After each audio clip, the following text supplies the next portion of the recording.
नमस्कार भक्तों, आप सभी का एक बार फिर से स्वागत करती हूँ आपके अपने channel mom with Gyanvi official में।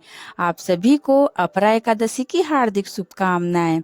आज की इस वीडियो में हम जानेंगे अपरा एकादशी का महत्व, इसकी पौराणिक कथा और इसी दिन कौन कौन से नियमों का पालन करना चाहिए। माना जाता है कि जो व्यक्ति श्रद्धा और सच्चे मन से अपरा एकादशी का व्रत करता है, उसके जीवन के बड़े से बड़े पाप भी नष्ट हो जाते हैं और भगवान विष्णु की विशेष कृपा प्राप्त होती है।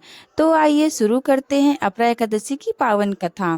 पौराणिक कथा के अनुसार धर्मराज युधिष्ठिर ने भगवान श्री कृष्ण से पूछा, हे प्रभु, ज्येष्ठ मास के कृष्ण पक्ष में आने वाली एकादशी का क्या महत्व है और इस व्रत को करने से क्या फल प्राप्त होता है। तब भगवान श्री कृष्ण बोले, हे राजन, इस एकादशी को अपरा एकादशी और अचला एकादशी के नाम से जाना जाता है। यह व्रत मनुष्य को अपार पुण्य देने वाला माना गया है। जो भक्त श्रद्धा से इस व्रत को करता है, उसके सभी पाप नष्ट हो जाते हैं। उसे यश, सम्मान तथा सुख की प्राप्ति होती है। भगवान श्री कृष्ण ने कहा कि इस व्रत के प्रभाव से मनुष्य को झूठ बोलने, दूसरों की निंदा करने, छल कपट करने और जाने अनजाने में हुए पापों से भी मुक्ति मिलती है। अब सुनते हैं अपरा एकादशी की पौराणिक कथा। बहुत समय पहले एक राज्य में महिध्वज नाम के धर्मराज राजा राज्य करते थे। वे भगवान विष्णु के परम भक्त थे और हमेशा धर्म कार्य किया करते थे। उनकी प्रजा भी बहुत उनसे प्रेम करती थी, लेकिन राजा का छोटा भाई ब्रजध्वज अत्यंत क्रूर और ईर्ष्यालु स्वभाव का था। वह अपने बड़े भाई से द्वेष रखता था और स्वयं राजा बनना चाहता था।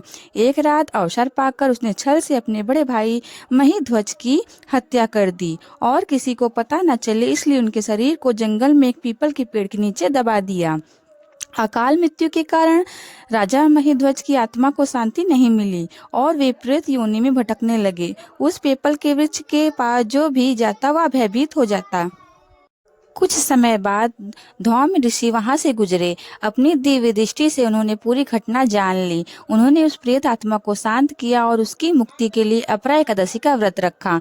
ऋषि ने पूरे विधि विधान से भगवान विष्णु की पूजा की और व्रत का पुण्य राजा महिध्वज की आत्मा को समर्पित कर दिया।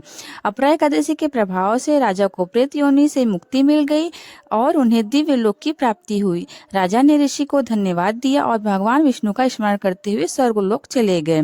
दोस्तों, इस कारण कहा जाता है कि अपरा एकादशी का व्रत मनुष्य को सभी पापों और दुखों से मुक्ति दिलाने वाला माना गया है। अब जानते हैं कि अपरा एकादशी के दिन क्या नहीं करना चाहिए। एकादशी के दिन चावल का सेवन नहीं करना चाहिए। इस दिन बाल और नाखून काटने से भी बचना चाहिए। घर के मंदिर और पूजा स्थान को हमेशा साफ रखना चाहिए। किसी के बारे में बुरा ना सोचें और ना ही किसी का अपमान करें। क्रोध, झूठ और गलत कार्यों से दूर रहें। यदि आप सच्चे मन से भगवान विष्णु का स्मरण करते हुए यह व्रत करते हैं तो जीवन में सुख, शांति और समृद्धि का आगमन होता है।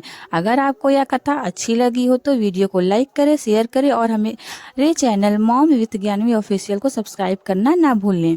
फिर मिलते हैं ऐसी एक और धार्मिक वीडियो के साथ। तब तक के लिए आप सबका बहुत बहुत धन्यवाद और आपका दिन मंगलमय हो। भगवान श्री हरि, भगवान विष्णु की कृपा आप सब पर सदैव बनी रहे। हरे कृष्णा, राधे राधे।